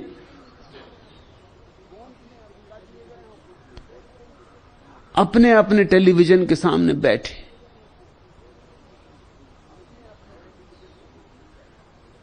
ये दिखाओ, ये देखने की वृत्ति बड़ी घातक है, क्योंकि इसका अर्थ ये हुआ कि अनुभव तुम कब करोगे। कोई फुटबॉल खेलता है वो भी तुम देखने चले, कोई हॉकी खेलता वो भी देखने तुम चले, कोई कुश्ती लड़ता वो भी देखने चले, कोई नाचा वो भी देखने चले, फिल्म में किसी ने किसी को प्रेम किया वो भी देख आए। सब देखते ही रहोगे, कभी अनुभव भी कुछ करोगे? ध्यान को भी देखने आ जाती हो। और सब देखो तो देखो, कम से कम ध्यान तो अनुभव करो। मगर बस लोग तमाशबीन। और तब ऐसे देख देख के तुम जो सीख लेते हो और उसको सीख सीख के जो करने लगते हो, उसमें प्राण नहीं होते, वह निष्प्राण होता है। माला हाथ फेरता रहता है, मन में और 1000 बातें चलती रहती। बिना गुरु के माला फेरे जन्म अकारथ जाए। खूब सावधान हो जाओ। अगर जीवन को अकारथ ही खो देना हो तो बस ऐसे ही देख देख के, बिना झुके, बिना समर्पण किए, बिना सत्संग किए, बिना किसी सद्गुरु से जुड़े करते रहना। इसमें होशियारी मालूम पड़ती। कुछ लोग किताबें पढ़ के कर लेते हैं ध्यान, किताबों में से खोज लेते हैं। यह भी पक्का नहीं जिसने किताब लिखी उसने कभी ध्यान भी किया। मैंने बहुत किताबें देखी, 100 किताबों में से शायद 1 किताब ध्यान पर नहीं लिखी जाती जो कि करने वाले लिखते हो। 99 तो उनके द्वारा लिखी जाती जो बाकी और लोगों की लिखी हुई किताबों को पढ़ के लिखते। क्योंकि मेरे पास ऐसे लोग आ जाते हैं जिन्होंने ध्यान पे किताबें लिखी और जिनकी किताबें बड़ी प्रसिद्ध हैं, और मुझसे पूछते हैं कि ध्यान कैसे करें। मैं उनसे पूछता हूं, तुम तो कम से कम न पूछो, तुमने तो इतनी सुंदर किताब लिखी। मगर किताब तो सुंदर लिखी, क्योंकि किताब तो सुंदर लिखी जा सकती। वो तो 10-25 किताबें पढ़ी और लिख दी। लिखना तो एक कला है, मगर ध्यान मुझे अभी नहीं आया। न तो ध्यान किताबों से सीखा जा सकता है, न दूसरे लोगों को करते देख के सीखा जा सकता है। ध्यान इतनी सूक्ष्म प्रक्रिया है कि किसी से भाव का मिलन हो, किसी से प्रीति का संबंध हो, किसी से नाता जुड़े ऐसी गहराई का कि जिसमें भेदभाव न रह जाए, तब सीखा जा सकता है।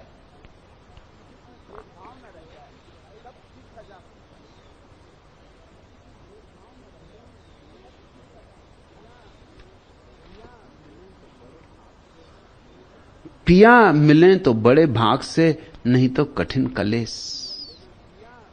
और एक बात को ही कसौटी मान लेना, परम प्यारा मिल जाए तो समझना कि जीवन सार्थक हुआ, नहीं तो जीवन सिर्फ एक दुख की लंबी यात्रा थी। कथा नहीं थी, सिर्फ व्यथा थी।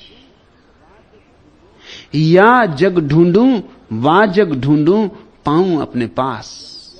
और बड़े रहस्यों की बात यह है कि यहां ढूंढो वहां ढूंढो, लेकिन जब पाया जाता है परमात्मा तो बिल्कुल अपने पास पाया जाता, अपने से भी ज्यादा पास पाया जाता है। दूर है ही नहीं। यही कारण है कि हम चूक रहे हैं।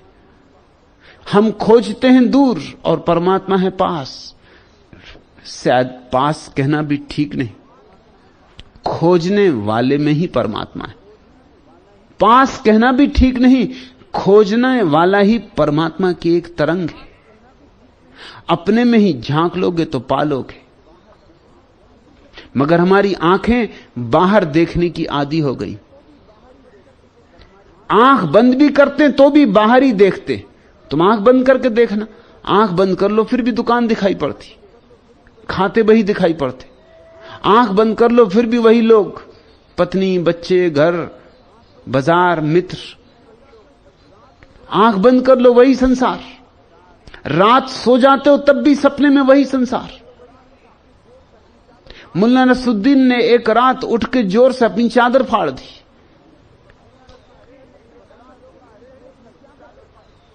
उसकी पत्नी ने रोका, अरे अरे ये क्या करते हो? मुल्ला ने कहा, तो तू अब दुकान पे भी आने लगी। तब होश उसे आया। कपड़ा बेचने का काम करता है, दिन भर कपड़े फाड़ता है।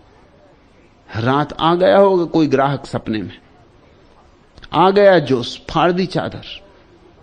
और नाराज बहुत हुआ पत्नी पर एक क्षण को तो, कि घर में बाधा डालती वो तो ठीक है, घर में नहीं जीने देती।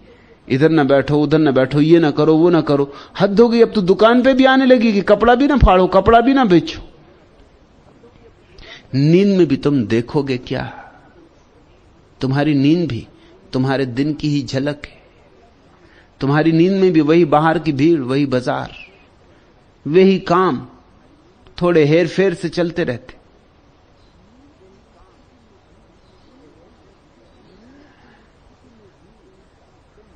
नींद की स्थिति में भी तुम भीतर नहीं जाते, और भीतर जाए बिना कोई अनुभव न कर पाएगा जीवन के सत्य का, अपना, स्वयं का, परमात्मा का। या जग ढूंढूं वा जग ढूंढूं पाऊं अपने पास। सब संतन के चरण बंदगी गावे दुलंदास। दुलंदास कहते हैं कि जब से ये जाना है कि अपने पास, जब से ये पहचाना है कि अपने पास, तब से सब संतों के चरण में बंदगी है। सब संतों के ख्याल रखना। अगर तुम्हारे मन में सिर्फ महावीर के प्रति बंदगी है तो तुमने अभी पाया नहीं, जाना नहीं। अगर बुद्ध के सामने झुकने में तुम्हें संकोच है क्योंकि तुम जैन, कैसे बुद्ध के सामने झुको? कि राम के सामने झुकने वाला कैसे कृष्ण के सामने झुके? कि मोहम्मद के सामने झुकने वाला कैसे क्राइस्ट के सामने झुके? कि गीता पे फूल चढ़ाने वाला कैसे कुरान पे 2 फूल रखे? अगर ऐसी कंजूसी है तुम्हारे भीतर अभी भी, तो समझ लेना कि पाया नहीं है अभी। जिसने पा लिया उसके लिए मंदिर और मस्जिद एक। मस्जिद पास होगी तो मस्जिद में जाकर ध्यान कर लेगा, और मंदिर पास होगा तो मंदिर में जाकर ध्यान कर लेगा। इतनी सामर्थ होती है उसकी, जिससे पा लिया, जिससे अनुभव हो गया कि मैं कौन हूं, जिसने जान लिया कि मेरे भीतर कौन बैठा। फिर कहीं भी बैठ गए, वो कुरान भी पढ़ लेगा और गीता भी और बाइबल भी, और एक ही सद्भाव से। सब संतन के चरण बंदगी गावे दुलंदास। तुमने जैनों का प्रसिद्ध मंत्र नमोकार सुना है ना? जैन उसका बड़ा गलत अर्थ करते। जैनों का मंत्र है नमो अरिहंताणम। जिन्होंने पा लिया है, जो अरिहंत हो गए, उनको नमस्कार। लेकिन अगर किसी जैन पंडित से पूछो तो वो कहेगा अरिहंतों को नमस्कार। अरिहंत यानी जैन सिद्ध।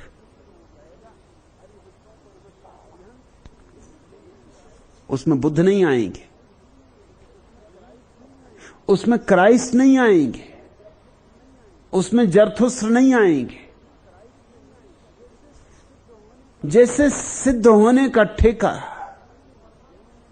सिर्फ जैनों ने ले लिया, जैसे परमात्मा इतना कंजूस है कि उसने एक छोटी सी गली बनाई, बस उसमें से जो गुजरेगा वही उसके मंदिर तक पहुंचेगा। सारी गलियां उसकी, ये सारा वृंदावन उसका है। अरिहंत का अर्थ जैन सिद्ध नहीं होता।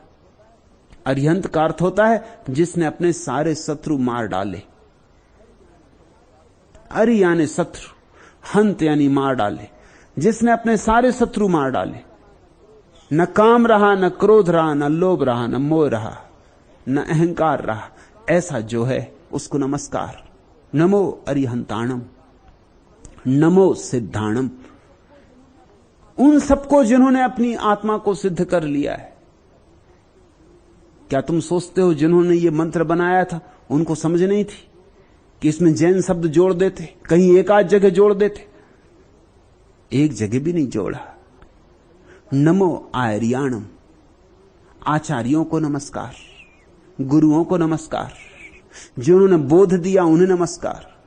नमो उवज्झायाणम, उपाध्यायों को नमस्कार, जिनके चरणों में बैठकर कुछ सीखा उनको नमस्कार। और अंतिम वचन तो बहुत अद्भुत है। नमो लोए सब्ब साहूणम, सब साधुओं को नमस्कार। सब्ब साहूणम,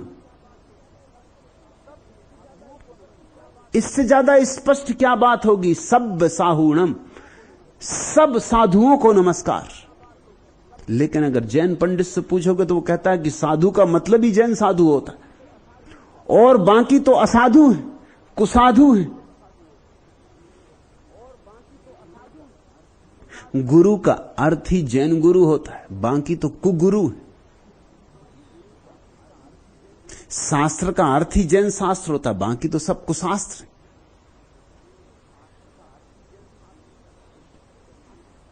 इस जगत में जानने वालों ने अगर अमृत भी बरसाया है तो पंडितों ने उसे जहर कर दिया।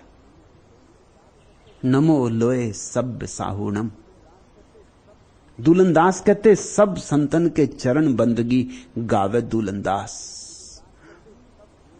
जोगी जोग जुगत नहीं जाना। पहले ठीक से युक्ति सीख लो, विधि सीख लो, अनुशासन सीख लो। किसी से अनुशासित हो। जोगी जोग जुगत नहीं जाना, गेरु घोरी रंगे कपड़ा जोगी। पहले किसी से हृदय तो रंगा लो, फिर कपड़े रंग लेना। हृदय पहले रंगना चाहिए।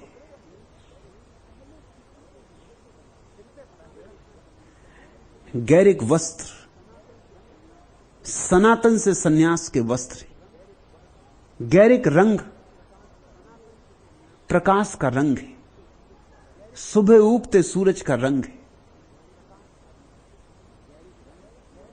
गैरिक रंग अग्नि का रंग है। गैरिक रंग फूलों का रंग है। ये तीनों बातें इसमें छिपी हैं। भीतर प्रकाश को जगाना है कि सुबह हो जाए, कि प्राची लाली हो उठे, कि भीतर आग जलानी जिसमें कि अहंकार भस्मीभूत हो जाए और तुम्हारा अस्तित्व शुद्ध कुंदन होकर प्रकट हो। कि भीतर फूल खिलाने कली ही नहीं रह जाना है, कि भीतर सुगंध उड़ानी। मगर कपड़े ही रंगने से नहीं हो जाएगा, रंगना चाहिए हृदय। फिर हृदय के पीछे कपड़े रंग जाएं तो ठीक, मगर यह मत सोचना कि कपड़े ही रंग लिए तो हृदय रंग जाएगा। हृदय के रंग जाने से कपड़े तो रंग जाते हैं, मगर कपड़े के रंग जाने से हृदय नहीं रंगता। जोगी जोग जुगत नहीं जाना। पहले युक्ति तो सीखो कि भीतर पहले बदलना होता, फिर बाहर की बदलाहट। गेरु घोरी रंगे कपड़ा जोगी, मन न रंगे गुरु ज्ञाना। गुरु के ज्ञान में अभी मन न रंगा, अभी भीतर प्राची लाली न हुई, अभी भीतर फूल न खिले, अभी भीतर मधुमास न आया, अभी भीतर ध्यान का जन्म ना हुआ, अब भीतर रंगे ही नहीं और बाहर बाहर रंग लिया तो बहुत अड़चन ही नहीं है, बड़ी आसान बात है। कोई भी 2 पैसे की गेरू ले ले, गेरू से सस्ती चीज दुनिया में और है भी क्या। कपड़े रंग लो और जोगी हो गए। काश जोगी होना इतना सस्ता होता। पढ़ेऊ न सतनाम दुई अक्षर, नाम में 2 ही अक्षर, वे 2 अक्षरों का भी तुम्हें पता ना हो और तुम सोचते हो कि तुम सयाने हो जाओगे। सीखो सो सकल सयाना, बिना प्रभु स्मरण के तुम सोचते हो सयाने हो जाओगे, शास्त्रों से, शब्दों से, सिद्धांतों से। तो किसको धोखा दे रहे हो? आत्मवंचना ना करो। सांची प्रीति हृदय बिनु उपजे, कहू रिझत भगवाना। जब तक तुम्हारे हृदय में सच्ची प्रीति ना उपजेगी, क्या तुम सोचते हो भगवान तुम पर रीझ सकेंगे? सांची प्रीति हृदय बिनु उपजे, कहूं रिझत भगवाना। मिट जाती हैं सृष्टा की जब जब रचनाएं सुंदर, तब तब वह और बनाता उनसे भी अनुपम सत्वर। कब जाना आहें भरना उसने असफल होने पर, वह कब चुप हो बैठा है सिर को घुटनों में देकर। क्यों छोड़ूं फिर मैं भी सखी नित नूतन जगत बनाना, यह लाख बार बुझ जाए क्यों छोड़ूं दीप जलाना। बहुत कठिनाई है हृदय को रंगने में, इसलिए लोगों ने कपड़े रंगने में आसानी पाई। हृदय रंगने में कठिनाई है, रंग उतर उतर जाता, चढ़ता नहीं। भीतर का दिया जलाना कठिन है, बुझ बुझ जाता, जलता नहीं। ध्यान पकड़ में आता नहीं, आते आते छिटक छिटक जाता। वर्षों लग जाते तब कहीं ध्यान पकड़ में आता है, वर्षों लग जाते जब कभी प्रेम पकड़ में आता है। मगर घबराना मत, जब परमात्मा नहीं थका है और बनाता है जगत को, रोज रोज नए नए लोगों को जगत में जन्म देता है, तुम भी क्यों थको? हम भी उसी के अंग हैं, हम भी क्यों थकें? क्यों छोड़ूं फिर मैं भी सखी नित्य नूतन जगत बनाना, यह लाख बार बुझ जाए क्यों छोड़ूं दीप जलाना। छोड़ना मत प्रयास, लगे ही रहना, लगे ही रहना, लगे ही रहना। एक दिन घटना सुनिश्चित है, घटेगी। तिथि तो नहीं बताई जा सकती, इसलिए हम पुराने दिनों में परमात्मा को अतिथि कहते थे। हम देवता को भी अतिथि कहते थे, अतिथि को भी देवता कहते थे। इसीलिए अतिथि और देवता का एक ही अर्थ करते थे। अतिथि का मतलब समझते हो? बिना तिथि बताए जो आ जाए। आजकल जो अतिथि आते हैं, हमें कोई नया शब्द बना लेना चाहिए। वो तो तिथि बता के आते, वो तो तार कर देते हैं कि फलां गाड़ी से आ रहे हैं। अब उनको अतिथि कहना ठीक नहीं। अतिथि शब्द का अर्थ चला गया। अतिथि का तो अर्थ पुराने दिनों में था, न कोई तार थे, न कोई चिट्ठी थी, कोई खबर नहीं देता था। एकदम अचानक आके मेहमान द्वार पर खड़ा हो जाता था, एकदम चौंकाई देता था, तैयारी करने का मौका भी नहीं देता था। पति पत्नी को लड़ने झगड़ने का कि फिर आ रहा है ये कम वक्त, अब फिर पता नहीं कितने दिन सताएगा, कि चलो मोहल्ले पड़ोस से कुछ फर्नीचर मांग के इकट्ठा कर लें। मौका ही नहीं था। अतिथि बिना तिथि बताया आ जाता था। अतिथि को देवता कहते थे। क्यों? क्योंकि देवता भी बिना तिथि बताए ही आता है। वो भी अचानक एक दिन द्वार पर खड़ा हो जाता है। बस तुम्हारी तैयारी जिस दिन पूरी हो जाती। सांची प्रीति हृदय बिनु उपजे, कहूं रिझत भगवाना। दुल्हन दास के साईं जग जीवन हो गया हूं। गुरु क्या मिले दुलनदास के साईं जगजीवन। मुझे जगजीवन के मिलने में ही साईं मिल गया, तो जगजीवन मेरे साईं हो गए। उनसे मेरी क्या पहचान हो गई, परमात्मा से मेरी पहचान हो गई। अब तो बस एक दीवानगी छाई, कैसे उसके दरस हो जाएं। गुरु तो मिल गया, द्वार तो मिल गया, अब मंदिर में कैसे प्रवेश हो जाए।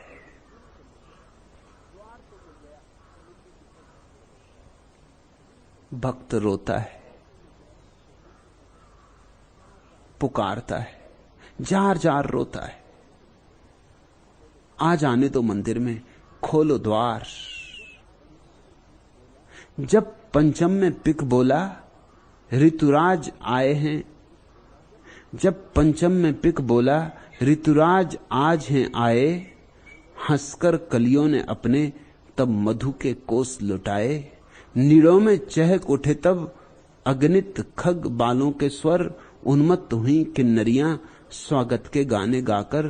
पर ओस बिंदु को जाने क्या बात कह गई आकर, सिहरी धुल पड़ी निमिष में नैनों में नीर बहाकर। फूल खिलते हैं और भक्त रोता, पक्षी गाते हैं और भक्त रोता, झरने बहते हैं और भक्त रोता, वसंत आता है और भक्त रोता, सावन की घटाएं घिरती हैं और भक्त रोता। लेकिन उसका रोना मस्ती का रोना है, वो प्यारे के लिए रो रहा है। आंसुओं के पास और हमारे पास चढ़ाने को भी क्या है। आंसू ही तो हमारे पास एकमात्र संपदा है, जो हमारी अपनी, जो हमारी आत्मा से आती, जो हमारी गहराइयों से उतरती, जो हमारा निचोड़ है, जो हमारे प्राणों की पुकार है, जो हमारा मंत्र जाप है। अगर सद्गुरु के पास सीखा तो माला फेरना नहीं सीखोगे, आंसू झरेंगे। सद्गुरु के पास सीखा तो ये राम राम राम राम की तोता रटंत नहीं होगी, भीतर निस्य बासर, रोए रोए में, कण कण में, धड़कन धड़कन में, बिना शब्द के निशब्द और मौन एक अहिर्निश प्रार्थना गूंजती रहेगी।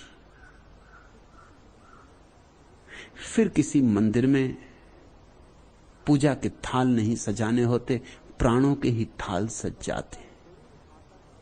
तब आता है, जरूर आता है अतिथि, मगर कब, किस घड़ी कोई भी नहीं जानता। पिया मिलन कब होई, अंदेशवा लागी रही। मगर धन्य भागी हैं वे जिन्हें ये अंदेशा लग गया कि कब प्रभु का आना होगा। उसकी पगध्वनि सुनाई पड़ने लगी, मालूम होता पहली खबरें आने लगी, संदेश पहुंचने लगे,